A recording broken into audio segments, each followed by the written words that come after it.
Assalamualaikum warahmatullahi wabarakatuh. Alhamdulillahilladzi anzala ala abdihil kitaba wa lam yaj'al lahu 'iwaja. Sadaqallahul azim. Alhamdulillahi rabbil alamin. Al-mukasyafa ghaibu lil fuqara ila siratin mustaqim. Alhamdulillahi rabbil alamin wassalatu wassalamu ala asrafil anbiya'i wal mursalin wa ala alihi wa sahbihi ajma'in. Bisma'atin Nabi Muhammadin Mustafa Rasulullah sallallahu alaihi wasallam wa ila arwahi abina wa hummahatina wa mahawa anbiya wal awliya wa syuhada wa salihin wa ila syaihiril malaikati muqarrabin al ghaib. Ibu bapa kita, isteri, suami, anak-anak cucu kita, muslimin, muslimat, mukminin, mukminat, seluruh pemimpin-pemimpin Islam kita seluruh dunia, terutama pemimpin-pemimpin Islam di negara kita, dikurniakan Allah hidayatullah laduni dan terus mengesakan Allah seperti mana yang Allah Subhanahu wa taala sentiasa mengesakan dirinya, dan juga semua sekalian alam ini yang Allah jadikan. Al-Fatihah. A'udzubillahi minasyaitonir rajim. Bismillahirrahmanirrahim. Alhamdulillahi rabbil alamin. Ar-Rahmanir Rahim. Maliki yaumiddin. Iyyaka na'budu wa iyyaka nasta'in. Ihdinas siratal mustaqim. Siratal ladzina an'amta 'alaihim ghairil maghdubi 'alaihim waladdallin. Amin. Subhanaka la ilma lana illa ma 'allamtana innaka antal alimul hakim. La haula wa la quwwata illa billahil aliyil azim. Fafahamnaha Sulaiman wa kullan ataina hukman wa ilma wa sakharna ma'a Daudal jibala yusabbihna wa tayra wa kunna fa'ilin. Rabbi shrah li sadri wa yassir li amri wahlul 'uqdatam min lisani yafqahu qawli. Nurjali sifatullah, sifat menjadi kalamullah. Terangkan hati hamba-hamba Allah, terang seperti hati Rasulullah sallallahu alaihi wasallam. Alhamdulillah. Alhamdulillah, bersyukur kita kepada Allah Subhanahu wa taala atas limpahan kurniaan Allah yang besar, nikmat yang berbagai nikmat yang Allah anugerahkan. Nikmat Islam, nikmat iman, nikmat ihsan, nikmat ma'rifatullah, nikmat dapat mengenal Allah dari sisi Allah, dan nikmat yang paling besar kita memahami kurniaan hidup yang tidak ada siapa-siapa yang menghidupkan kita melainkan Allah untuk tujuan tidak lain menceritakan, mengesahkan untuk dirinya, mengesakan dirinya, walaupun tiada yang diciptakan, yang ditajalikan. Allah Subhanahu wa taala tetap dalam keadaan maha sempurna, maha tidak ada kekurangan langsung. Jadi Allah Subhanahu wa taala itu tetap dia berkeadaan maha sempurna, tak ada langsung kekurangan.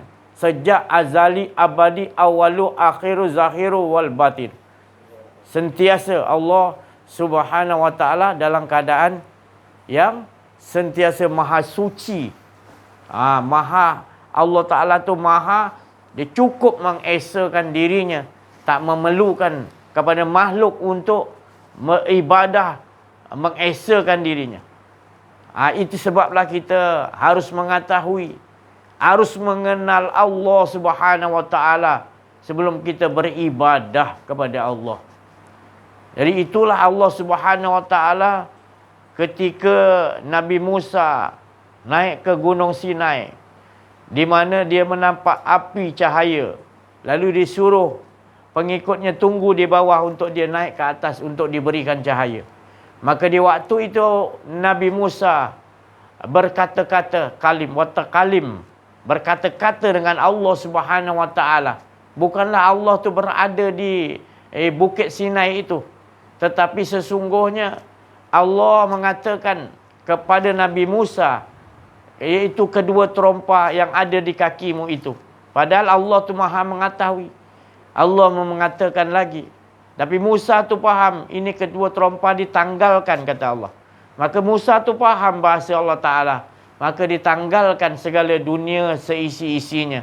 Kedudukan, harta, wanita, apa saja pun ditinggalkan, diletakkan, keluar, dibuang terompa tu. Dan satu lagi ada akuan dirinya. Halus bersedia untuk merasakan tidak ada. Bersedia. Lalu Allah Subhanahu Wa Taala mengatakan, sesungguhnya Musa, engkau berada di lembah Muqaddasil Tuha, iaitu tempat yang suci. Tempat yang suci di mana telah engkau tanggalkan kedua-duanya. Maka kita telah tanggalkan kedua-dua sifat-sifat, iaitu ketamakan, kesombongan, sifat-sifat hubud dunia. Jadi itu ditanggalkan dulu. Lalu ditanggal yang penghabisan adalah akuan diri itu tadi. Yang mana merasakan ada akuan diri. Merasakan kita ni hidup. Harus dibuang lagi. Barulah kita menyembah kepada Allah. Barulah kita beribadah kepada Allah. Seperti mana yang kita mengucapkan di dalam solat. Iyyaka na'budu wa iyyaka nasta'in. Kepada engkau lah ya Allah aku menyembah. Ataupun beribadah. Ataupun sujud. Ataupun mengakui aku tak ada, engkau tu ada. Itu tadabbur dia. Jadi sejauh mana pengetahuan dalam setting pengetahuan dalam diri kita. Dalam setting akal kita ni bagaimana kita, sejauh mana kita kenal Allah. Jadi apabila kita menyebut nama Allah tanpa kita mengetahui Allah, mengetahui diri Allah, maka kita tidak akan merasa satu kenikmatan yang besar. Sebab Allah menjadikan sekalian nikmat-nikmat, menyatakan Allah tu lebih nikmat daripada segala sesuatu. Jadi kita jangan sampai salah memahami hidup di dunia ini. Salah kita mentafsirkan bahawasanya kita harus mengenali Allah tu bukan nama, tapi kita harus mengenali Allah ataupun wajib atas 10 kali wajib, iaitu mengenal diri yang punya nama itu tadi. Seperti saya nama Aziz. Kalau kenal Aziz 10 tahun, 1000 tahun pun kamu bukan kenal Aziz. Kamu hanya sebut nama Aziz. Dan bila kamu pergi mana-mana, aku tak kenal kamu. Kerana kamu hanya kenal nama. Banyak orang boleh sebut nama, tapi berapa yang kenal sifat-sifat yang ada Allah kurniakan padaku. Begitulah Allah Subhanahu Wa Taala.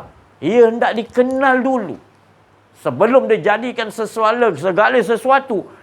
Jadi makhluk pertama yang nak dijadikan Nur Muhammad itu, Allah bersabda, berfirman pada dirinya, ingin aku dikenali. Dalam keadaan Allah berasyik dengan dirinya, tak ada kekurangan, tak memerlukan sesiapa makhluk pun untuk diciptakan untuk memujinya. Ini harus kita kenal yang ini tadi.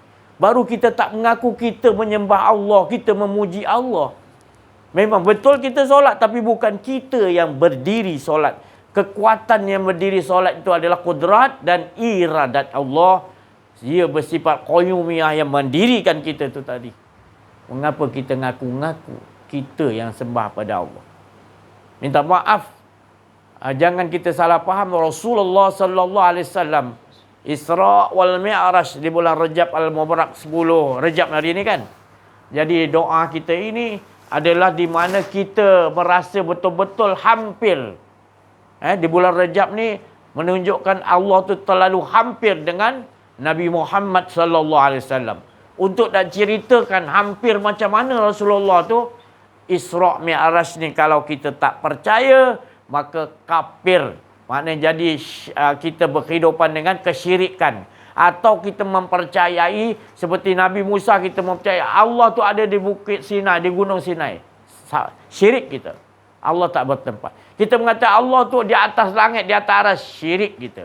Kita samakan Allah tu ada tempat, sedangkan Allah laisa kamitslihi syai'un fil ardi wala fis sama. Allah tidak boleh diseumpamakan dengan segala sesuatu yang Allah jadikan. Dan juga jangan sekali-kali kita mengatakan Allah tu bertempat. Tidak.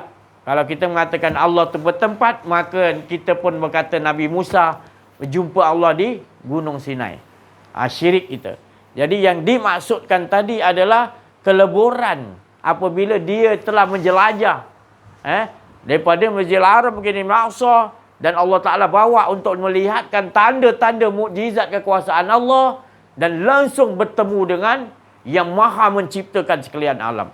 Setelah Rasulullah SAW dibawa berjalan di sekalian alam, semua Rasulullah kenal, maka Allah SWT memperkenalkan dirinya. Akulah tiada Tuhan, akulah yang berhak disembah, dan akulah yang menyembah diriku sendiri. Maka asyiklah Muhammad di situ, maka leburlah Muhammad, yang ada hanyalah nur zat Allah Subhanahu wa taala.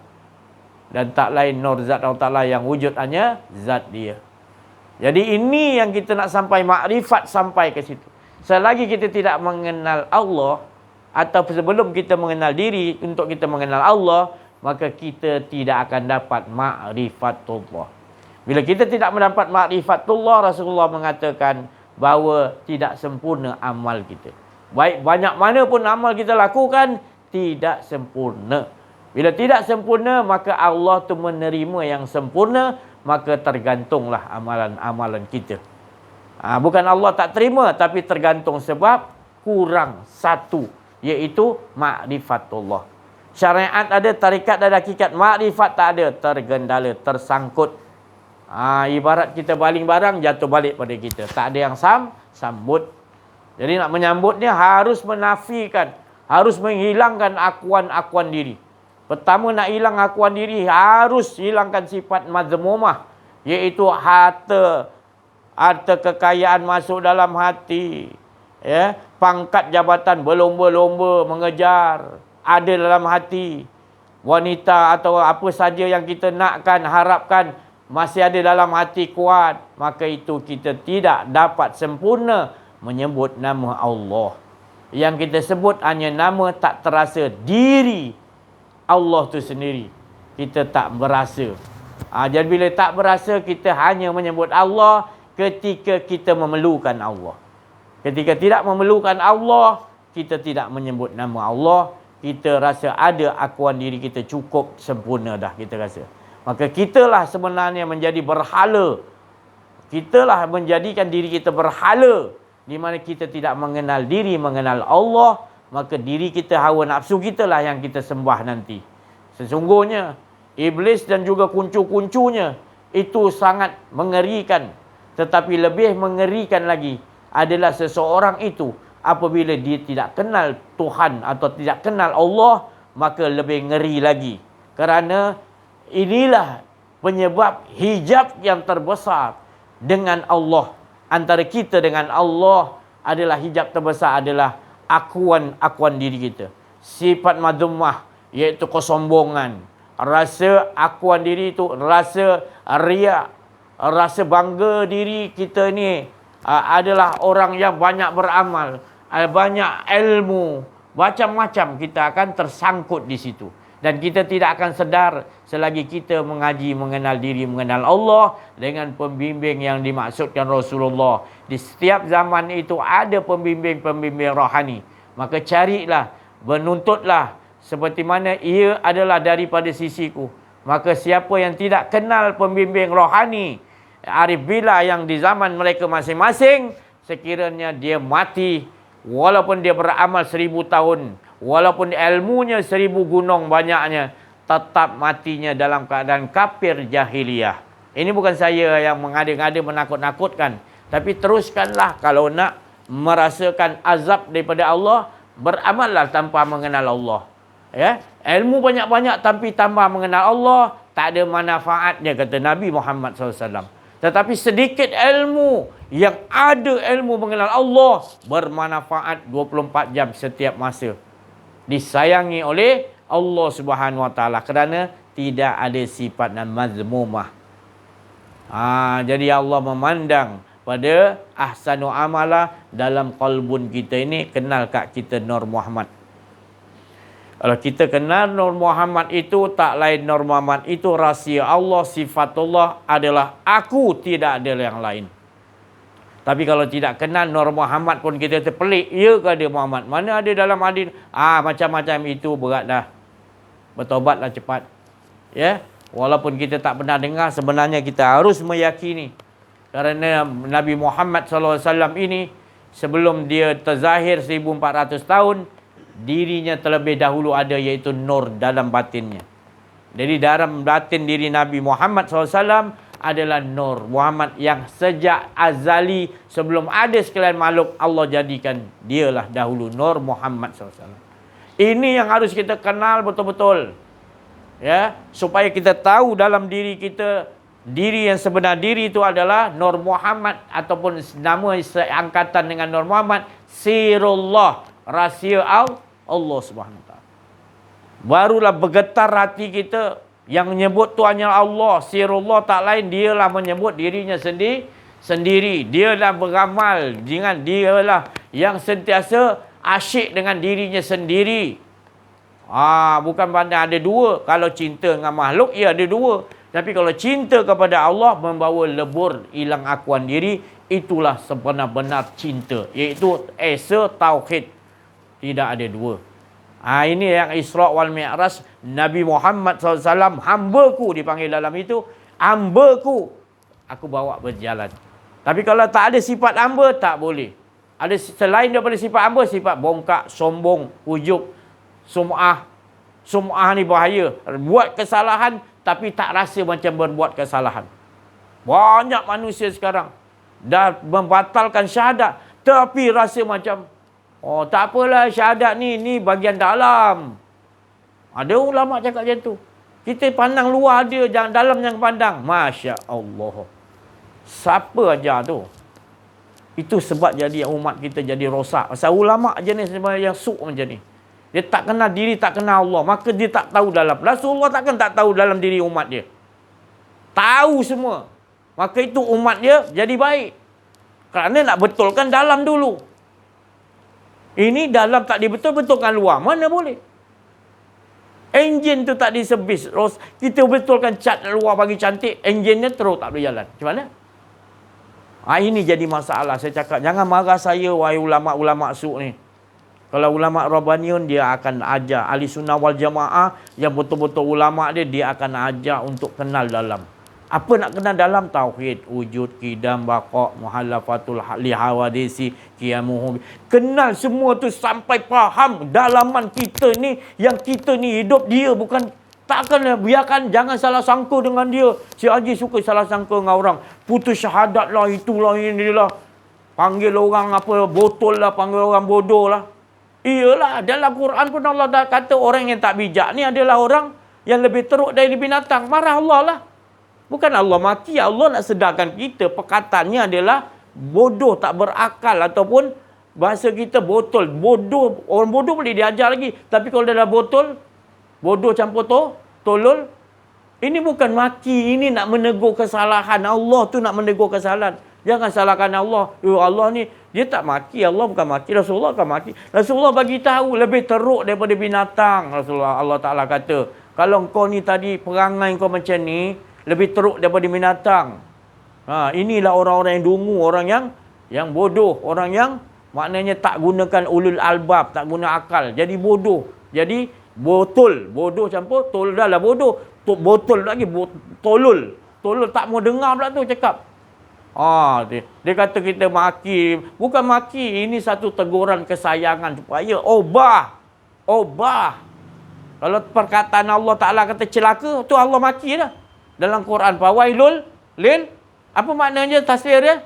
Celaka, rugi, neraka wail, orang yang solat artinya lalai.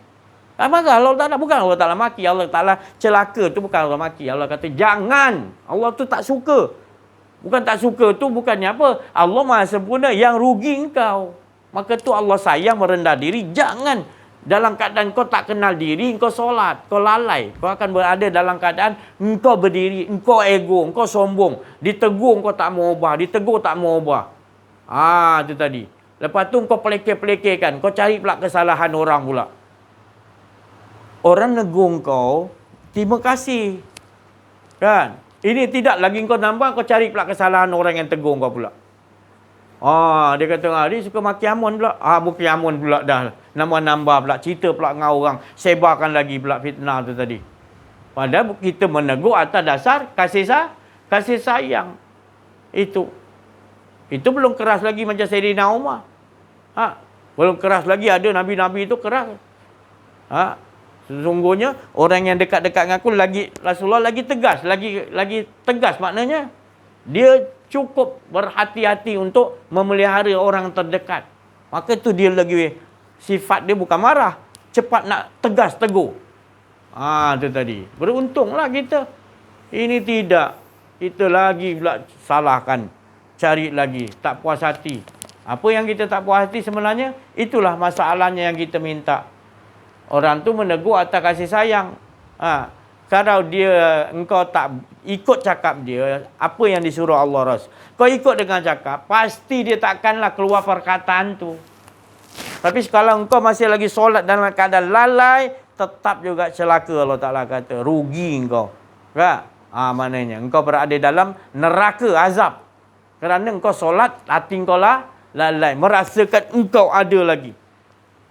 Pakai lagi kalimat usolli lagi. Jangan disebut-sebut usolli lagi. Usolli itu pun nak pakai, jangan rasa aku, engkau ya Allah. Usolli itu engkau ya Allah, bukan aku. Boleh tukar, boleh pakai usolli. Tapi usolli kita rasa kita yang sembah Allah. Salah. Kita tak makrifat tu. Ni nak diperbetulkan. Alah tu diurusan dalaman si Haji. Ulama-ulama kata dengan saya. Ini bukan urusan dalam. Ini urusan kita dengan Allah. Tu Allah melihat dalam diri kita. Kalau tidak solat tak payah ada qauli, fi'li, qalbi. Tak payah ada qalbi kalau kata ini urusan luar. Jangan kita tersilap. Kadang ada ulama yang yang tak faham ni. Dia cakap, alah tu kita sangka baiklah. Pemimpin kita dia kan mengucap sadar. Dia yang penting dia Islam sudahlah. Jangan kita cari-cari. La haula wala. Bukan nak cari-cari. Tapi Allah tu memandang kat dalam. Allah suruh perbaiki dalam diri kamu dahulu. Wa fi anfusikum afatlah tubsirun. Jadi Allah utus Nabi Muhammad SAW untuk memperbaiki akhlak kita dengan Allah. Hubungan kita, akhlak, jangan pandang kecil besar. Orang lain tak nampak. Tapi Allah, di sisi siapa kamu buat salah hati kamu tu? Hati kamu solat, kamu rasa kamu ada berlega-lega ke mana-mana, tak rasa syok pun kamu biarkan 20 tahun, 30 tahun. Tak ada rasa syok solat pun. Sebut nama Allahu Akbar, tak ada apa rasa pun. Tapi kalau makan durian, tak rasa durian musangking, tak puas hati. Nak cari durian musangking, mahal pun tak apa. Tapi bila solat, tak cari kesempurnaan, iaitu ma'rifat Allah. Kita betul-betul syok dengan Allah. Seperti mana Nabi suka kat dunia ni. 3. Salah satunya adalah syoknya aku solat. Syok tu pun datang. Kusyuk. Syok. Kusyuk lah. Ini tak. Kita tak cari jalan tu. Kita kalau makan nasi goreng ke mi goreng mamak tak tahu garam, bising kita. Tapi solat kita berpuluh tahun dengan Allah masalah. Kita kata tak apa. Janji dia solat sudahlah. Ini akhir zaman. Sedap dia cakap. Bilanya kita nak betul-betul dengan Allah. Saya bukan marah. Saya bukan maki Amun. Saya tak salah siapa-siapa. Saya bukan nak naik, nak turun. Tak. Saya bercakap ni atas kita buka lah minda kita. Saya ni siapa, saya tak tahu nak ngajar. Isteri saya ke, anak-anak saya ke, semua saya tak rasa saya ngajar. Yang ngajar semua Allah. Saya letakkan situ. Jadi kalau saya berbuat sesuatu tu bukan atas kemahuan saya. Ini arahan apa pun saya buat kerana wa ma fa'altuhu an amri. Bukanlah aku buat kata Nabi atas kemahuanku. Jadi kalau kamu tak boleh nak faham, itu kamu punya hal. Yang penting saya dengan Allah dah selesai. Sebab Allah suruh apa saya cakap, saya cakap. Sebab ilmu saya di sisi Allah. Saya lebih takut Allah. Jadi saya tak nak duduk di mana-mana pun. Saya mau duduk di sisi Allah SWT. Allah suruh diam. Allah suruh cakap. Allah ayat berlandaskan anzala ala abdihil kitab wa lam yaj'al lahu iwaja. Ya, jangan samakan saya dengan orang-orang ilmu-ilmu lain. Ilmu saya tersendiri. Dan saya tak cakap ilmu saya hebat.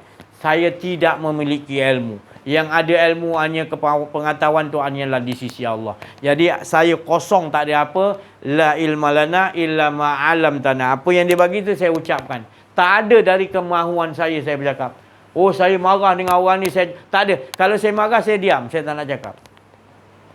Tapi saya bercakap ni atas dasar bukan kalian tu bodoh, botol, ataupun kalian ni tadi tak ada pengetahuan ni, tak. Saya bercakap atas dasar apa yang Allah Ta'ala suruh cakap. Bukan antara marah dengan orang yang tak ada sebab lain. Itu persangkaan masing-masing.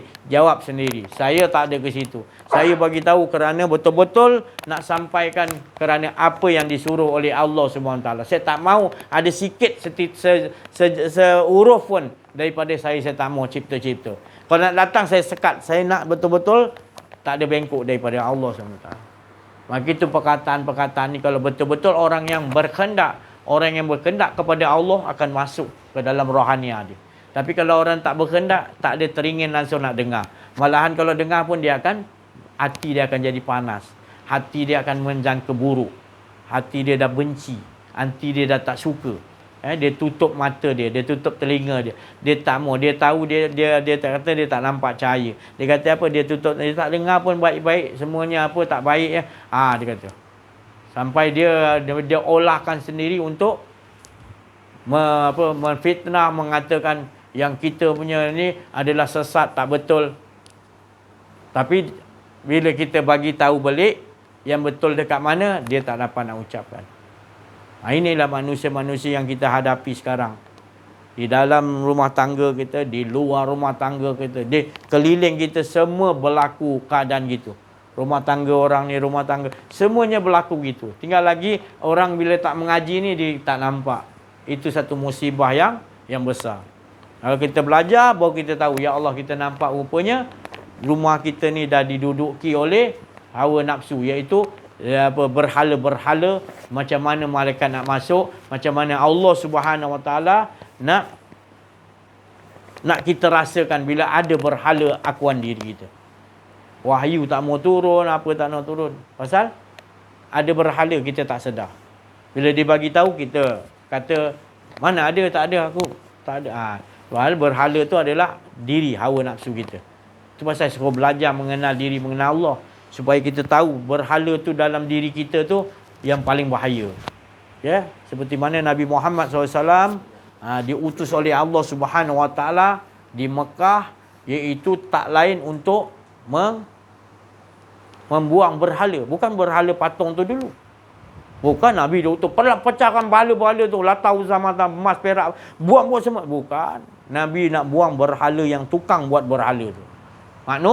Manusia yang buat berhala tu. Jadi manusia lah yang lebih berhala lagi daripada patung tu. Patung jangan disalahkan. Jadi kita salahkan, tengok nak betulkan orang tuan diri tadi. Ya, supaya dia dapat kenal balik roh dia. Sekarang dia bertindak bukan ada. Roh ni suci tau. Roh ni dia mengenal Allah. Roh ni memang tak. Tapi nafsu ni memang dia. Jadi kita nak kenalkan balik pada roh tu harus bersih lah. Bersihkan balik. Jiwa kita ni sekarang dah tak tenang. Jiwa kita jiwa amarah. Ada sesuatu yang kita bangkang. Qada dan qadar Allah. Kita tak puas hati. Kita sangka buruk. Macam-macam akan datang. Sikit aja kita mulakan sangka buruk, maka akan datang yang besar nanti.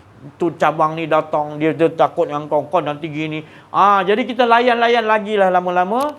Habis kita hilang pertimbangan, kita akan buat perkara yang lebih berbahaya lagi.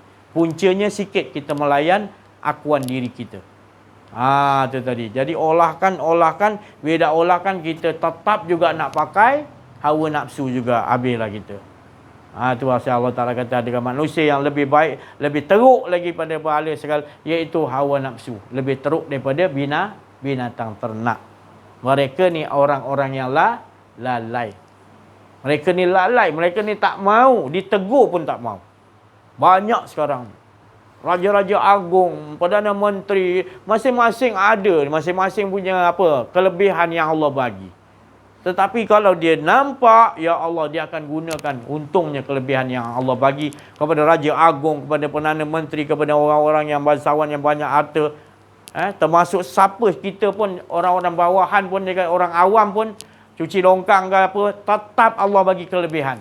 Apa kelebihan dia? Bila kita kenal diri, kenal Allah, kita jadi manusia yang paling bersyukur kepada Allah Subhanahu Wa Taala. Tapi kalau kita dah tak kenal diri, tak kenal Allah, kekayaan macam Nabi Sulaiman pun dibagi, tetap kita takkan dapat memahami, iaitu kita tak dapat rasa syok dengan Allah SWT. Nabi Sulaiman dibagi kaya, macam-macam kaya. Tak ada manusia dalam dunia ni sampai bila-bila yang ada kayanya macam Nabi Sulaiman Allah bagi. Tapi dalam hatinya tak masuk. Dalam hatinya hanya Allah. Miskin semiskin-miskinnya, sesakit teruknya, paling teruk Nabi Ayub. Tak ada orang lebih teruk sakitnya. Tak ada orang teruk lebih papa kedana miskin. Daripada kaya raya sampai je. Tapi hatinya tetap dengan Allah. Ya Allah, ujung rambut, ujung kaki, semua ni hak Engkau ya Allah. Tak ada apa pun satu untuk aku, melainkan Engkau dengan aku ya Allah, aku nak. Lain tak ada. Boleh lulus. Itu manusia. Oh, itu peringkat Nabi. Ya, peringkat Nabi. Tapi contoh yang Allah bagi, mengapa kita tak ke situ? Kita baru miskin sikit, kita dah mengeluh dah. Miskin sikit aja. Tapi makan satu hari 3 kali tak? Makan. Itu bukan miskin. Sebenarnya kita yang setting otak kita. Kita tak tengok ada orang Masjid Al-Aqsa di Palestin. Nak makan satu hari, lauk-lauk tak ada. Nasi, bubur pun satu hari sekali. Kan? Kita bersyukur. Bukan tak boleh berterima kasih. Terima kasih lah. Bukan tak boleh makan yang enak-enak. Bersyukur lah. Lepas makan tu bertambah kuat lah ibadah. Ini tidak lagi makan, lagi rasa malas ibadah. Macam mana?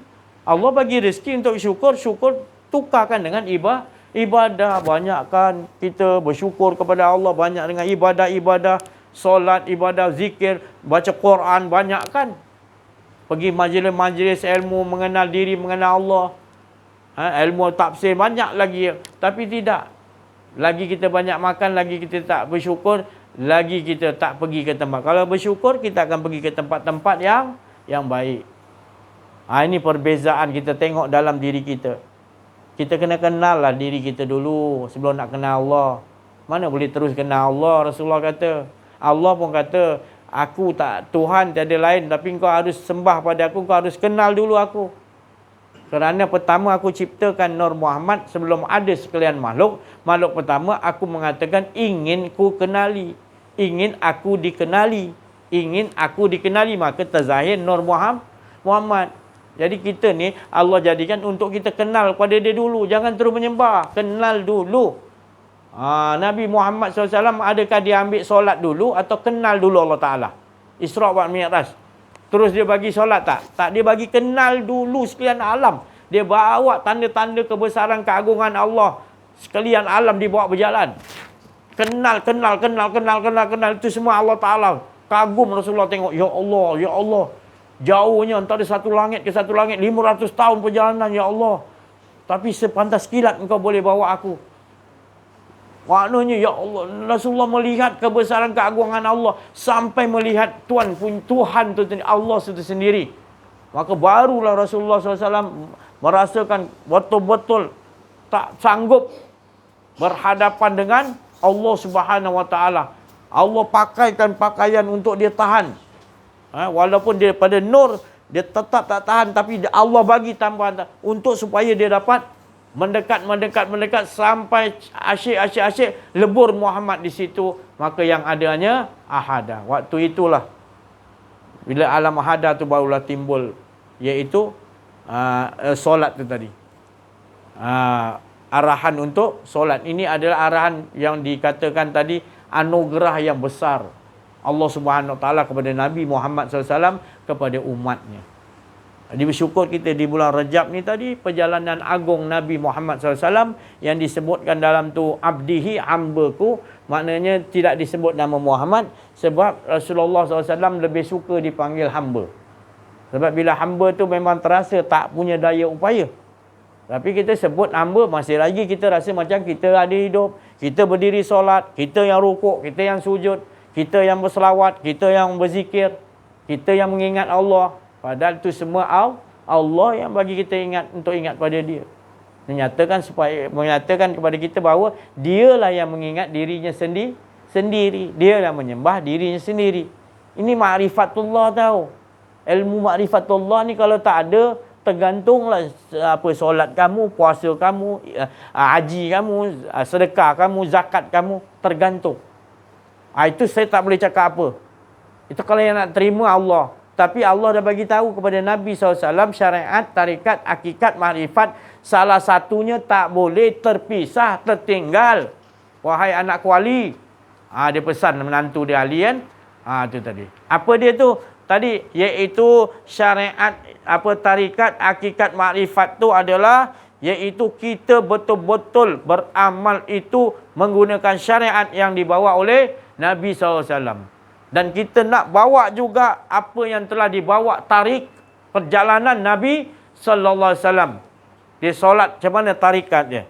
Hakikatnya macam mana kau lihat hakikat Nabi SAW bersolat?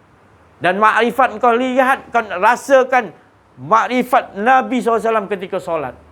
Jadi ikut cara Nabi solat, bukan makna segi syariat tubuh aja berdiri. Bukan Nabi maksudkan ikut macam mana aku solat, ikut sekali syariatnya, tarikatnya, hakikatnya, makrifatnya. Itu banyak jadi orang tolol, orang botol dalam solat, dicelakakan Allah, diperbodohkan, berada di neraka fawailul lil musallin allazina salatihim. Allah Ta'ala kata, kerana lalai, kerana merasakan ada akuan diri, maka celaka solat itu tadi. Berada di dalam azab. Orang solat dapat nikmat, engkau solat dapat azab, kata Allah. Bukan Allah tu maki amun kita. Allah tak nak kita begitu. Allah sayang. Dan Allah tak mengharapkan engkau tu sembah dia. Kau tak sembah seluruh alam ni, manusia tak sembah pun, Allah tak heran pun. Tapi Allah merendah diri, kasih sayang. Dia ajarkan kau. Kasih sayang dia supaya kau dapat nikmat yang sebenar. Kembali kepada aku. Maka semua solat kita gitulah. Itu saya cakap tadi, jumpa ya Allah, ulama-ulama yang saya tak cakap ulama yang betul ni ya. Ulama balik dia ulang-ulang suruh kita solat syariat aja. Dah faham dah kita, dah berdiri rukuk sujud apa semua dah faham dah. Kau nak betulkan apa lagi? Lepas tu suruh khusyuk. Dia sendiri pun tak faham khusyuk, dia nak ajar orang tu khusyuk. Tumpukan perhatian gini. Kau tak kenal diri, kau nak khusyuk macam mana? Solat tu pun kau tak faham apa erti solat. Solat tu kan itu menyambung kepada Allah, tak merasa ada keakuan diri. Itu pun kau tak boleh buat lagi. Macam mana kau nak ajar yang khusyuk yang lain? Kekhusyukan tu bila kau tak merasa, kau dah kenal diri kau dah kenal Allah, binasa kau. Itu solat. Tapi kalau kau kata solat tu kau ada di depan tu kau Allah, itu kau buat penyembahan Allah tu di depan. Syirik kau. Kau buat Allah tu macam berhala pula. Sedangkan Allah tu esa, tak perlu ada engkau, tak perlu semua. Yang ada hanya dia. Itu makna esa. Tapi kau rasakan Allah tu di depan engkau dah. Itu sebab Rasulullah kata sifat ihsan, sembahlah kamu akan Allah seolah-olah kau melihat. Apa maksudnya? Kalau kamu tak dapat yakini, tak belajar ke situ, tapi yakinilah Allah tu tahu. Allah tu melihat dalam kau. Engkau ke mana otak engkau tengok? Macam mana tu? Balik-balik, tak ada jalan lain nak dapat sifat ihsan, jalan lain tidak ada. Buang akuan diri juga. La ilaha il. Itu dapatlah kita sifat ihsan. Fahamlah kita apa yang dikatakan melihat Allah Subhanahu Wa Taala tu tadi. Seolah-olah melihat Allah tu maknanya memang kau melihat dengan penglihatan Allah. Engkau tidak akan dapat melihat Allah dengan penglihatan hawa nafsu kau. Engkau kena mencari kenal diri, kenal Allah, jumpa mursyid arif billah, pengganti Rasulullah SAW. Dia akan tunjukkan bagaimana cara engkau nak melihat Allah dekat dengan menggunakan penglihatan Allah. Dan engkau selama ini mengakui engkau melihat, maka itu engkau tidak akan nampak Tuhanmu. Tuhanmu ada dilihat dengan penglihatan Tuhan juga. Dengan penglihatan Allah. Kerana Allah bagi tahu, la tudrikul absar. Kamu semua tak ada penglihatan. Wa huwa yubdikul absar. Mengapa engkau tak yakini bahawa engkau melihat ni dalam penglihatan Allah? Tetapi engkau tetap nak rasa aku melihat hijau, aku melihat lampu kuning, lampu merah berhenti. Engkau mengaku engkau boleh lihat. Engkau Tuhan ke yang bagi engkau lihat tu? Yang bagi hidup apa yang engkau tu aku. Yang bagi engkau mendengar tu aku. Mengapa engkau dusta? Itu tadi. Kalau tak mengaji ni mana nak faham? Ilmu ni dianggap asing dah akhir zaman kata Nabi. Beruntunglah orang cop kita asing. Kerana kita masih mengekalkan keaslian yang dibawa oleh Rasulullah sallallahu alaihi wasallam dan pewaris-pewaris dia yang betul-betul pegang. Walaupun apa, banyak yang memegang waris-waris ulama-ulama ni dipenjara, dibunuh, dibagi waran siapa dapat tangkap ni 2,000 upah dia. Ni kita jenis yang macam ni lah ni. Tapi mereka seinci pun tak berundur walau dipenjara. Imam Syafi'i, Imam Abu Hanifah, itu semua orang ahli Allah tu, waliullah tu. Dipenjara, dibunuh pun ada dalam penjara tu. Tapi mereka tak berganjak langsung. Tetap mengesakan Allah. Mulia hidupnya, mati syahid. Disayangi oleh Allah Subhanahu Wa Taala. Kita apa yang kita buat sebenarnya? Apa benda ni? Ini semua atas hawa nafsu kita buat. Hari-hari kita mengikuti hawa nafsu kita. Tanpa kita belajar, kita takkan Allah Ta'ala bukakan. Kerana kita hanya melihat dengan perlihatan hawa nafsu, kita tak nampak. Kita solat ada yang tak khusyuk. Kita nak cari khusyuk pun tak nak. Kita ambil ilmu-ilmu yang ikut kita, sedap telinga kita. Janji dapat pahala. Kan? Dijauhkan daripada neraka. Tapi kita dengan Allah suruh kenal dia dulu, tak nak. Yang pertama jadi ialah Allah nak kita kenal dia dulu. Tapi kita cari yang lain dulu. Tak ke sesat kita salah kita. Sesat kita ni. Allah tu tak mau kita cari dulu. Ataupun bukan carilah. Ataupun kita kenal dulu. Kita fahami dulu. Tak apalah kalau dah solat puasa jalan terus. Tapi fahami, kenali Allah Subhanahu Wa Taala. Supaya diri kita dapat membawa diri kita bertambah dekat dengan Allah Subhanahu Wa Taala. Dapat menjalankan apa yang telah disuruh oleh Allah Subhanahu Wa Taala, iaitu menyembah dia. Baru kita tahu rupanya bukan kita menyembah Allah, sebenarnya dialah mengabdikan pada dirinya sendiri. Tidak ada dua pun. Cukup dirinya sendiri. Jadi kita nak sampai ke situ tanpa merasakan kita yang melakukan kita lakukan solat, kita tak mengaku. Sebab solat tu sendiri adalah maksudnya menyatu, iaitu yang ada hanya satu, Esa Allah SWT. Dan setiap perbuatan kita, berdiri, duduk, rukuk, apa saja yang kita puji, semuanya dialah memuji dirinya sendiri. Nak duduk situ faham tu, baru kita akan dapat bawa perkara ni kepada luar solat. Ini bulan Rajab Al-Mubarak ni, jadi kita tahu. Pertama sekali Rasulullah Isra' wa Mi'raj ni, ceritanya adalah cerita Nabi Muhammad dipanggil hamba. Kita pun hamba juga kalau kita kenal Allah. Kita akan jadi hamba, kita pun akan dibawa berjalan. Jadi dibawa berjalan, Nabi bawa berjalan tu untuk sampai apa? Sampai dia tenggelam lebur, tak ada akuan dirinya. Sebelum ni Nabi pun gitu juga, tapi ini lebih didarjatkan lagi tinggi untuk diberi pengetahuan kepada sekeliling semua sekali bahawa inilah perjalanan agung yang kita kena ambil dulu. Apa perjalanan agung? Kita sampai kepada Allah. Liqa'a rabbihi, iaitu sampai kepada Tuhan kita. Di dunia, bukan sampai kepada syurga, bukan jauhkan neraka.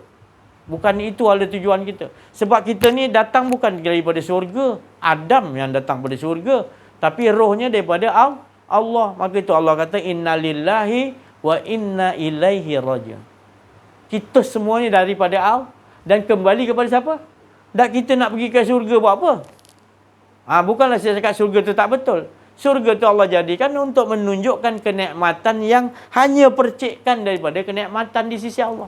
Dan sesungguhnya aku jadikan syurga yang penuh nikmat ni untuk engkau ketahui nikmat penciptanya lebih nikmat. Bukan suruh berhenti kat syurga. Bukan saya cakap syurga tak ada. Kita dah dimomok-momokkan sekarang ni.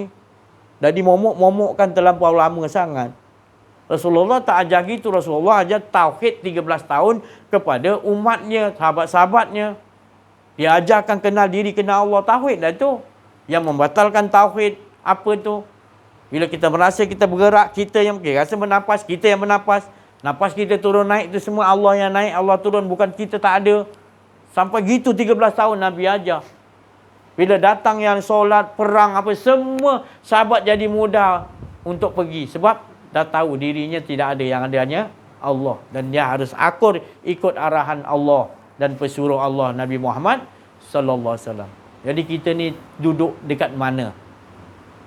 Duduk dekat nak syurga ke, duduk jauh dengan neraka, duduk nak kepujian ke, nak kedudukan ke, tanya dalam diri kita. Kita nak memuaskan hawa nafsu kita ke dalam kehidupan, teruskan, Allah Ta'ala kata. Tapi ingat satu hari nanti engkau akan pulang, akan mati. Dan mati akan dihitung, akan dikira bagaimana keadaan engkau berada di dunia. Jangan sampai engkau menyesal bila nanti dihitung, dikira, engkau melihat orang yang kiraannya ketika di dunia, dia telah mengenal diri, mengenal Allah, dimasukkan di tempat yang nikmat di sisi rahmat Allah, maka kamu menengok nikmatnya mereka itu berada di sisi Allah, maka kamu tolong dia Allah, minta hidupkan aku balik, aku nak beramal seperti dia, kenal diri, kenal, menyesal nanti keluar air mata tak guna dah. Ya, ini jadi peluang lah masih kita hidup ni. Ya, saya bukan nak mengajar, saya nak bagi tahu nikmatnya di sisi Allah ni sekarang ni. Kita di sisi Allah tu bukan kita ada sebelah Allah dan Allah sebelah kita, bukan. Di sisi Allah tu mana merasakan yang ada hanya Allah. Wa huwa ma'akum ainama kuntum. Barang di mana kamu, akulah yang ada, kamu tak ada. Itu maksudnya tadaburnya ayat Quran. Jadi kita kena merasakan sentiasa Allah je lah. Menombor satukan Allah. Kita nak merasakan ada diri kita, ada Allah pun termasuk syirik juga. Ada dua kan Allah juga. Engkau pun ada, Allah pun ada maksudnya. Dua lah. Kita ni bukan dijadikan oleh Allah untuk menyembah Allah. Tapi dijadikan kita ni supaya kita tahu yang sembah dia siapa. Itu nama maknanya, sembah tu aku. Yang sembah tu aku dengan aku. Tapi pengetahuan yang datang pada kita hanya syariat. Iaitu mengatakan kita tidak aku jadikan jin dan manusia untuk beribadah atau menyembah kepada. Ibadah abdi samalah. Siapa yang mengabdi? Siapa yang bagi kekuatan untuk kita berabdi kepada Allah? Tak kira dia juga kan? Habis yang kita nak mengaku kenapa? Itu saya cakap kesyirikan. Sebab tak buang akuan diri. Kita terus beramal tanpa kita kenal. Allah suruh kenal diri. Bila kenal diri, Allah akan perkenalkan diri Allah. Baru kita tahu kita akan bina. Dan semuanya tidak ada, yang ada hanya Allah Subhanahu Wa Taala. Itu kami jelaskan, kami ulangkan. Bukan tujuan untuk mengajar. Tapi tujuan dia tidak lain adalah apa yang disuruh oleh Nabi. Allah Ta'ala suruh pada Nabi, iaitu Rasulullah, pesuruh Allah. Jadi kita sambung untuk bawa kerja apa yang disuruh Allah kepada Nabi. Dan kita bawakan ini cerita yang penting ni tadi supaya kita sama-sama, bukan nak ngajar, sama-sama dapat betul-betul mengenal Allah dan betul-betul beribadah yang aslinya. Jadi caranya adalah itu, tak ada cara lain. Kalau kita pergi cara lain, beramal banyak, ilmu banyak, takkan sempurna. Nabi kata yang sempurnanya adalah pengenalan. Kau harus kenal. Bila kau kenal Allah, sedikit kau amal bermanfaat, Allah Ta'ala terima amal. Tapi kalau kau banyak amal tanpa kau kenal, sia-sia, tak bermanfaat. Sebab apa? Sebab engkau menyembah, kau beramal kerana engkau rasa engkau yang beramal. Engkau sombong. Maka mana boleh Allah nak terima amalan daripada orang yang sombong, merasakan dia yang ada kekuatan. Aku yang bangun tahajud 30 tahun, 40 tahun. Ya Allah, takkan tak boleh bagi syurga. Kau, ya Allah, biadabnya kau jalan. Siapa yang bagi kau 40 tahun ibadah, 50 tahun ibadah tu? Baru kau menyesal. Dari itu sekarang kita harus sedar. Buat tapi jangan mengakui. Itu yang amalan ahsanu amalah. Amalan yang paling Allah Ta'ala terima, suka sekali. Pasti Allah terima. Tetapi kalau kau amal, kau rasa engkau yang buat, Allah tolak. Kerana engkau tak kenal aku. Ya. Jadi fahami betul-betul, telisik dalam diri. Tiada ada perasaan kami marah, makiamun, tak ada. Kami hanya mengatakan perkataan-perkataan yang supaya kembali kepada Allah. Tegas kami katakan. Kerana la ilaha illallah ni tak boleh dikompromi, tak boleh tolak ansur. Tegas. Ya, tegas. As-sida' walal kufar, tegas.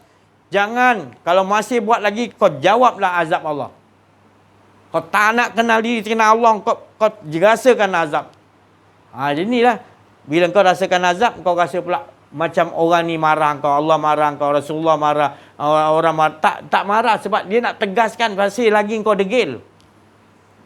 Patutnya kau terima kasih pasal Allah tu sayang kau. Dia tegur kau gini. Ada kali lembut-lembut tak mau, dia bagi keras sikit. Tak faham lagi, dia terbakarkan rumah, dia ambil harta kau, dia macam-macam Allah buat. Itu Allah punya tegas supaya bukan marah. Untuk kita baru kita sedar. Kalau tidak kan sikit-sikit tegurnya kamu tak sedar. Kamu masih lagi tak nak ubah. Jadi Allah tu sayang, dia nak bagi kita kesadaran. Itu tanda dia sayang. Kalau dia tak bagi kita sedar, lantak kau jadi macam istidraj. Fir'aun, Namrud, dia biar bagi semua apa nak.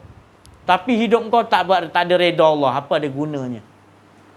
Jadi ridha Allah pertama adalah apa sebab terjadi pada kita, kita tengok dalam diri kita, jangan salahkan Allah, jangan salah siapa-siapa. Kenapa aku dia marah aku, jadi celaka, jadi tak betul solat aku ni. Kenapa? Padahal aku solat ikhlas sebab engkau lalai. Sebab engkau ada akuan diri, maka tu Allah Ta'ala dia kata kamu celaka, kata kamu neraka wail, dia kata kamu diazab. Sebab solat kena azab. Kenapa? Sebab dia suruh ubah, bukan suruh tak buat. Ubah perangai ada akuan diri engkau tu tadi. Engkau jenis golongan yang solat tapi lalai. Celaka lah tu. Tu kata. Bahasa tu untuk, bukan dia marah. Bahasa tu untuk kejutkan pada engkau supaya tu ubah cepat. Ini tak terasa. Nanti di luar solat engkau pun sombong. Orang tegur engkau, kau tak mau. Jadi solat kau tak berhasil. Sebab di dalam solat lagi lalai, tak terima teguran Allah. Di luar nanti orang buat engkau macam tu, kau marah tak? Tahu kan? Sebab kau buat Allah Ta'ala gitu. Allah tu tak marah. Allah tu tegur, jangan. Bahasa-bahasa tu dia bagi yang tegas. Lembut-lembut tak mau, dia tegas kan. Tu. Neraka orang yang solat artinya neraka wail. Azab dia. Macam mana ni aku solat pula Allah Ta'ala kata. Ya, solat kau tak betul. Dia nak betulkan. Kau salahkan Allah. Sangka baik dengan Allah. Orang yang tegur tu orang yang sayang kita. Ya, orang yang membiarkan keburukan kita, dia nampak sesuatu yang Rasulullah kata, nampak sesuatu yang buruk, kita biarkan. Orang yang membiarkan buruk tu lebih teruk diseksa. Perangai dia tak elok, kita tak tegur, biarkan, buat tak tahu, ya lantaklah kau. Kita yang tahu ni tak tegur, kita yang nanti kena dulu teruk daripada dia yang buat tadi. Tu pasal Rasulullah kata, cegah dengan iman yang kuat dengan perbuatan cakap kita tadi. Jangan ini dengan tangan sekali. Bukan tangan tu pukul, maknanya tangan tu tangan kita tegas. Jangan macam ni. Jangan kau terseksa, kau susah nanti kau ni. Jangan jadi botol, dengar. Botol tu tak boleh, bodoh macam botol. Bodoh tak mau diajar tak apa, boleh diajar bodoh. Tapi botol tolol, degil tak mau. Ni perkataan ni yang keluar supaya kita sedar. Bukan perkataan tu marah. Cerita dengan orang, kita maki dia lah. Maki apa? Bukan maki, kita nak berbetul, nak ngajar. Nak tengok siapa ni bekas-bekas askar. Komando tu kalau nak train, boleh turun pelan-pelan. Memang tak jadilah dia komando tu. Lembik-lembik kan. Mesti tegas lah. Kalau kena buat tegas lah. Bukan dia marah. Suara dia tinggi, dia kata, tahu bodoh kau. Itu semuanya untuk kebaikan kita. Tak betul. Tu tadi. Nabi tak buat macam tu. Nabi, dia ada cara tersendiri.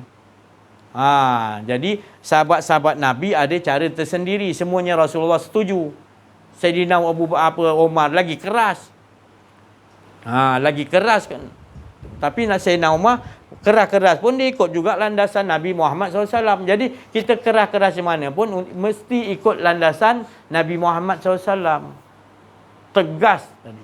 Kalau dalam peperangan tak ada tegas, mana? Sabar, jangan serang. Kita kena berlemah lembut, berakhlak dengan musuh. Memang Islam ni kalah lah perang. Ya? Memang tak sampai kita lah Islam tu. Jadi fahami betul-betul. Tak ada istilah kita bertindak ni atas kemauan diri kita. Nak maki amun ke nak apa, tak ada. Nak salahkan orang ni, kita dalam kaedah untuk sama-sama nak mendapatkan ridha Allah, iaitu sentiasa kita buang keakuan diri, buangkan kesyirikan. Kerana dah melampau sangat tahapan pengetahuan umat Islam sekarang ini, tahap pengetahuan dia tak sampai dia kenal diri, kenal Allah. Pada Rasulullah mula-mula sekali ajar adalah tauhid, kenal diri, kenal Allah dulu. Kita dah telajak pula. Kerana masuk banyak jenis orang-orang Yahudi ni yang mengaku Islam, yang merosakkan Islam. Pun ada zaman 30-an 40-an dulu ada orang Yahudi ni, dia kata kita tak payah perang dengan Islam, kita porak-peranda dengan laga-lagakan dia sama dia. Jadi kita kena ada beberapa grup lantik untuk baca tafsir Quran, belajar agama Islam, hadis semua. Kita berlakon jadi ulama dia orang dan masuk ke dalam tahun 30-an 40-an tu, masuk dalam masyarakat Mesir, Jordan, masuk dia. Semua orang boleh terima itu semua, padahal itu adalah boneka-boneka Yahudi untuk hancurkan Islam. Ternyata dalam 40 tahun baru diorang sedar. Maka dikumbunuhlah orang tu, Yahudi yang menyamar jadi ulama tu tadi. 40 tahun dah masuk pengetahuan tu, 40 tahun. Ini yang berlaku di Mesir, di Jordan, kita tengok dah. Islam tu dah buat campur aduk macam-macam dah. Pahaman ni Pak sampaikan, dah sampai anak cucu dia pengetahuan tu. Susah nak diperbentuk-bentukkan lagi. Tapi dengan datang nanti Imam Mahdi, dia akan membawa ilmu ni tadi, mengenal diri, mengenal Allah, dia akan bawa tauhid yang sebenar, baru manusia dia akan gunakan pedang, dia akan gunakan dia panggil tegas, siapa tak dia pancung. Itu je cara dia. Tapi jawablah nanti, boleh tahan tak? Ini cara nak tegas je. Bukanlah maknanya pedang, maksud saya itu pedangnya la ilaha illallah. Bukanlah pedang saya cakap tu dia jumpa orang pancung, tak. Pedang tu tetap dia ajakkan la ilaha illallah. Kalau tak nak, dia terpaksa pancung dengan pedang la ilaha illallah.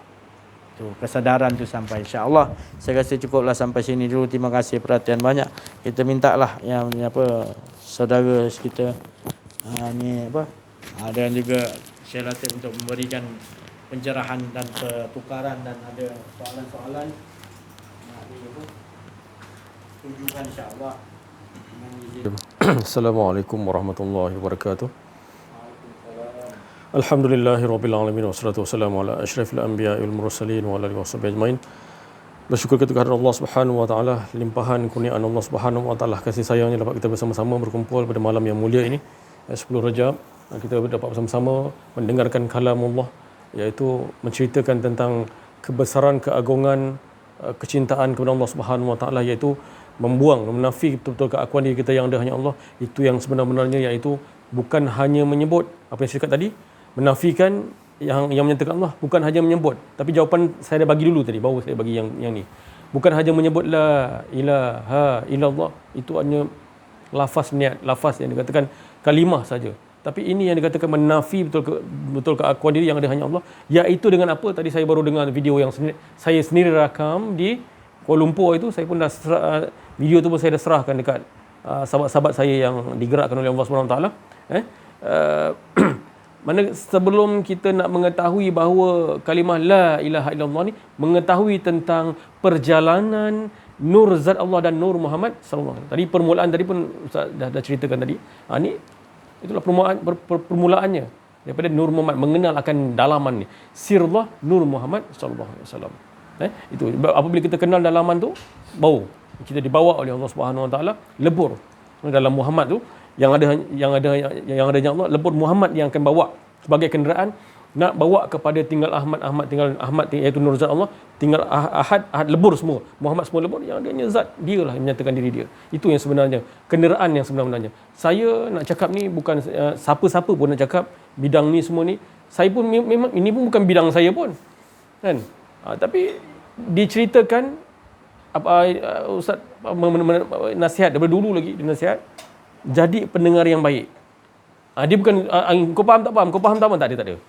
Kita jadi pendengar yang baik. Sami'na, jadi pendengar yang baik dahulu, dan wa ata'na. Saya hantar video tu kepada makcik saya, pakcik saya. Kan? Dia orang pun tak tahu juga benda ni, tapi pakcik jadi pendengar yang baik, tak ada masalah. Kan? Jadi sampai bila kita nak letakkan apa yang dikatakan ikut keinginan kita, keinginan hawa nafsu kita tadi tu. Padahal Allah Ta'ala dah letakkan kemudahan medium yang dikatakan inilah YouTube dan sebagainya, kan. Itu kasih sayang Allah tu. Allah Ta'ala memberi peluang kat kita supaya kita nak menyedari bahawa kita dah lama tinggal benda ni, tauhid ni. Tauhid mengenal diri, mengenal Allah ni. Ma arafa nafsahu faqad arafa rabbahu. Jadi kita apabila kita mengenal akan diri kita, maka binasa kita. Yang ada hanya itu sebenarnya. Man arafa nafsahu faqad arafa rabbahu. Itu hadis kursi menyatakan begitu. Kan? Rasulullah SAW pun ajar bagaimana nak menyatakan apa pengenalan tentang Allah SWT, berkehidupan dengan Allah SWT tu bagaimana. Sayyidina Umar sendiri pun tengah berkhutbah, turun dia kata. Dia cakap dengan siapa tu? Dia melihat daripada jarak jauh. Turun dia kata ada musuh. Ada musuh, mana musuh sekeliling yang nak mendekati dia, disuruh turun. Maknanya turun tu maksudnya ambil tempat yang selamat untuk dia. Nampak daripada jauh lagi. Saya Syekh Abdul Qadir Jalani kan, tengah ambil wuduk kan. Jadi Allah Taala gerakkan, ambil terompah dia baling, anak murid dia nak kena rompak masa tu. Kan? Syekh Abdul Qadir Jalani. Beratus kilometer lagi kena dekat perompak yang nak merompak anak murid dia tu. Apa kejadian yang kita tengok dalam kejadian tersebut? Kan? Maknanya itulah. Wa ma fa'altu an amri. Maknanya dia tidak berbuat kerana hawa nafsu dia tak. Masakan boleh yang tu.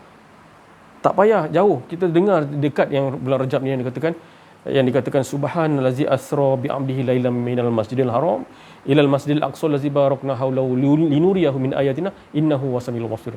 Kan? Perjalanan Nabi tu kan membawa masa 1 hari 1 malam. Betul ke? Logik ke? Kalau kita tak beriman kan, kita sebut logik ke? Kalau sekarang inilah masanya kan, logik ke? Logik. Dia fikir logik. Kan, yang Ustaz Don Daniel cerita tu, yang Syiah cerita apa? Itu semua dia kata ni semua dongeng ni. Isra dan Mi'raj ni cerita dongeng, wahai anak-anakku.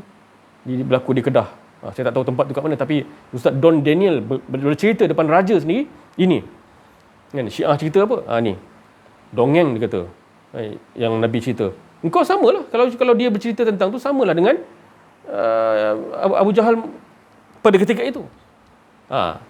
Logik, kalau dipikir logik akal, tu saya cakap tauhid ni bukan boleh dipikir di logik akal, bukan. Kan? Jadi kita di luar kawalan, di mana kita kena lah betul-betul. Pemikiran kita pun kena lah. Kan? Ada sahabat saya telefon saya masa itu tu. Kan? Kita ni diberi otak, dia kata. Cakap kita ni diberi otak untuk berfikir, dia kata. Cara mana kita nak berkehidupan? Kan? Otak apa kau ni? Sekarang ni otak apa yang kau kata fikir otak ni? Kan? Otak ni pun kena lakan. Ini bukan boleh fikir otak. Kan? Tu saya cakap. Saya cerita dengan sahabat saya. Itu dah belajar kira lama lah. Kan? Sama-sama rakam dengan saya tu. Ni saya cerita terus terang lah. Kan? Biar. Saya tak sebut nama, minta maaf. Memang saya tak sebut nama. Tapi faham sendiri. Kan? Jangan fikir otak. Kau fikir otak memang terganggu. Bukan terganggu lagi. Kau memberi ruang masuk. Kan? Dan dia cakap, saya cakap ni tidak sama seperti kefahaman orang lain. Ya Allah, saya cakap. Apa yang saya cakap, apa yang disajar oleh guru saya, bukan kita bercakap ni atas kemahuan kita. Kan? Nak bagi orang tu faham. Saya bukan nak bagi orang faham. Tak ada. Tak. Kan? Sama dengan macam Rasulullah SAW apabila turun sampai ke Mekah balik. Kan? Jibril mengatakan kau jangan cerita. Tapi Rasulullah dapat apa? Wa amma bi ni'mati rabbika fahaddits. Kan? Dia dapat nikmat, dia nak sampaikan. Kan? Dia dapat nikmat, dia nak sampaikan. Ya Allah. Macam contoh, kita dibawa oleh Allah SWT. Kita nak ceritakan dengan seseorang. Sebab apa? Nikmat, ya Allah. Nikmat yang kau leburkan aku tadi. Kau dah bawa aku tadi, kau lebur. Yang nyatanya engkau. Kita nak ceritakan nikmat tu. Dapat cerita dengan seseorang pun cukup lah. Itu yang saya dapat pengalaman rohani yang Allah Ta'ala letakkan dalam diri saya. Dan betapa nikmatnya mengenal diri, mengenal Allah ni, mengenal akan Sang Pencipta ni. Itu yang kata nikmat. Kita nak cerita nikmat tu. Saya cakap dengan dia, saya cakap, aku nak cerita, aku tak peduli apa-apa pun orang nak anggap aku apa, aku tak peduli. Bukan hawa nafsu aku yang menceritakan. Tapi datang daripada anzalna abdil kitab. Aku dibawa oleh Allah Subhanahu Wa Taala, baru dia senyap. Kan? Jadi saya dasar cerita ni atas dasar apa? Kita nak tengok apa? Ilmu kita. Itu maksudnya gitu. Nikmat, kita nak cakap nikmat kalau kau tak faham. Sebab tu kau pun terjerumus dengan yang hal-hal dunia ni, kan? Dengan bermuzakarah begini kau kurang. Itulah cakap. Tapi alhamdulillah dia menerima, kan? Bukan menerima saya punya marah, tapi menerima saya punya kata-kata nasihat. Saya anggap dia sebagai sahabat sejati saya. Walaupun dia nak argue benda ni, saya cerita benda yang betul sebab nak selamatkan dia. Itu je. Saya tak ada hal lain. Saya cakap, tak kira lah umur kau 30 tahun. Ayolah, abang pun dulu umur 30 tahun macam ni juga. Tak, jangan jadi diri saya. Jangan jadi diri saya. Jadi diri kau. Kalau umur kau 30 tahun pun, kan, dapat begini, kau teruskan. Jangan tunggu. Kita tahu ke kita nak mati bila? Kita tahu ke kita nak ambil nyawa kita bila? Makom tinggi tu kalau kau tahu tu. Jadi dia nak jadi, jangan jadi diri saya. Kalau umur saya 30 tahun, saya terjerumus pun, itu diri saya. Kan, itu diri saya. Saya belum mencapai lagi. Tapi engkau ni dah dicapai. Orang dah tunjuk jalan dah.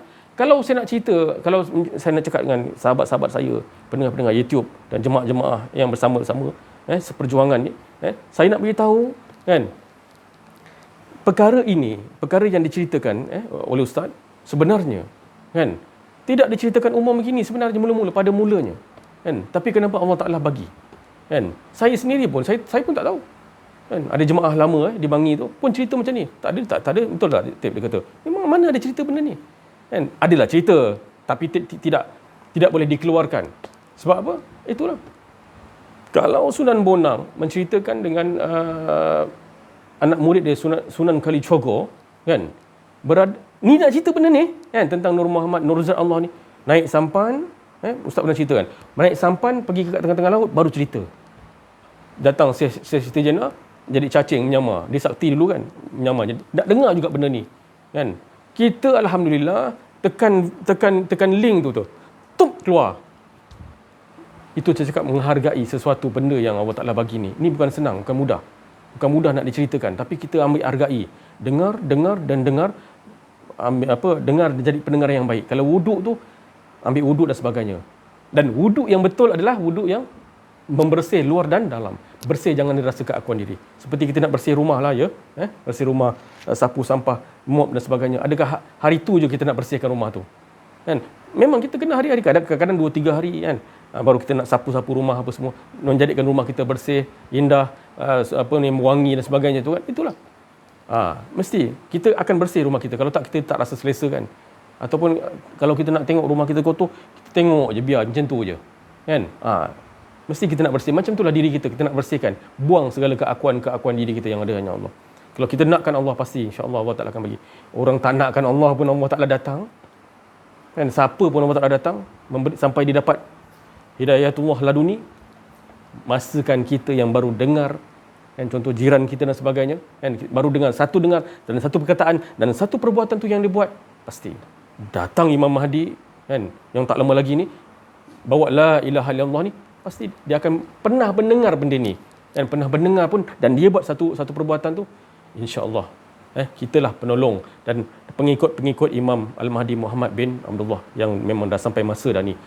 2024 tolak 1924, 100 tahun kejatuhan Osmaniyah, yang dah expired, yang penipuan-penipuan yang dah expired ni cukup setakat itu. Ni cerita-cerita Allah ni nak sampai kepada yang pemerintah yang akan memerintah dunia, memerintah semua sekali ni, alam semesta ni, yang Allah Taala letakkan kekuasaan ni, untuk dia dipimpin semua ni. La ilaha illallah. Sekian daripada saya, wabillahi taufiq. Assalamualaikum warahmatullahi wabarakatuh. La haula wala quwwata illa billah. Bismillahirrahmanirrahim. Alhamdulillahirabbil alamin. Wassalatu wassalamu ala asyrafil anbiya wal mursalin sayyidina Muhammad wa ala alihi washabihi ajma'in. Rabbi shrah li sadri wa yassir li amri wa hlul 'uqdatam min lisani yafqahu qawli. Alhamdulillah. Talk hari ini berkisah tentang isu yang timbul di kalangan pendengar-pendengar. Bagi saya bukan majoriti, tetapi segelintir saja yang macam tak suka, macam kata kita ni menggunakan perkataan kasar lah semua. Tapi sebenarnya kalau belajar bab akidah dan tauhid ni memang kena tegas. Sebab untuk kita tekankan dalam diri kita ni, dalaman kita ni kena tegas. Jadi saya pernah bermuzakarah dengan keluarga, sebab ada yang mempersoalkan, katanya Nabi ni lemah lembut orangnya.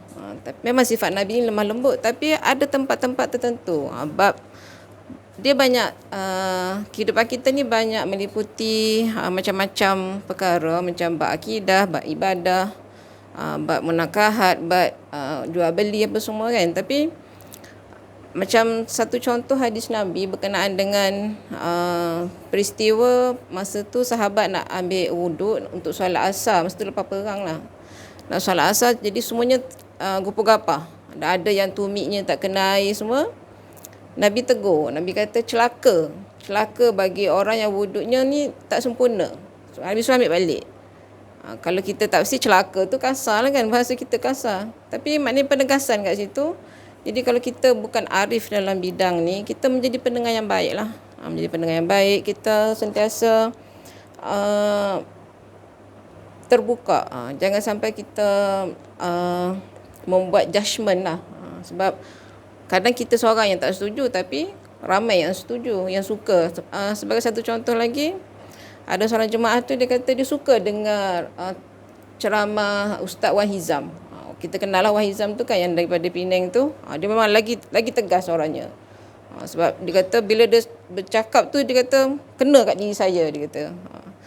Jadi sama-sama kita sentiasa muhasabah diri, buangkan sifat keakuan kita tu. Sebab nak buang keakuan tu bukan dalam masa sehari, dan bukannya sentiasa berterusan nak hilangkan keakuan tu. Keakuan tu dia akan turun naik. Jadi sebab tu lah kena sentiasa ada orang yang membimbing kita. Guru Rehani yang dapat membimbing hati kita ni untuk terus istiqamah, untuk buang sifat keakuan kita, untuk merasa kita yang buat semua tu, merasakan tak nampak Allah. Dalam kehidupan kita ni kita kena nafikan lah semua tu. Okay, itu saja daripada saya. Mohon maaf atas salah bicara. Wabillahi taufiq wal hidayah. Assalamualaikum warahmatullahi wabarakatuh. Saudara-saudari kita semuanya tenang, dan apa pun yang mereka sebutkan masuk ke rohaniah kita, kesadaran itu. Sebab kesadaran itu datang daripada Allah. Jadi untunglah yang menerimakan kesadaran itu, yang tidak sombong. Karena sombong ni adalah sifat-sifat hawa nafsu, keakuan diri, dan juga sifat-sifat yang batil. Jadi beruntunglah orang yang menerima, boleh menerima teguran-teguran ataupun pertukaran-pertukaran ataupun perkongsian pengalaman yang Allah berikan kepada kami, dan kami ceritakan bukan nak menceritakan yang bahawasanya kami ni hebat, tetapi itu semua cerita-cerita, kisah-kisah yang daripada Allah Subhanahu Wa Taala. Tidak ada lain, tidak ada yang kami nak banggakan, tak ada apa pada kami, kosong semua. Jadi kita ni sama, yang ada adalah cerita-cerita dia. Jadi perbetulkanlah, kenal diri, kenal Allah dulu, baru kita akan faham. Kalau kita sekadar kita kata kita kenal Allah, diri kita belum kita kenal, tak boleh. Nanti lain penafsiran dia, nanti tak sama. Jadi itu harus kenal diri dengan pembimbing rohani, sampai kita kenal diri kita sebenar diri, Nur Muhammad, barulah kita akan dipahamkan bahawa kita ni tidak ada. Yang ada sirullah dalam Nur Muhammad tu.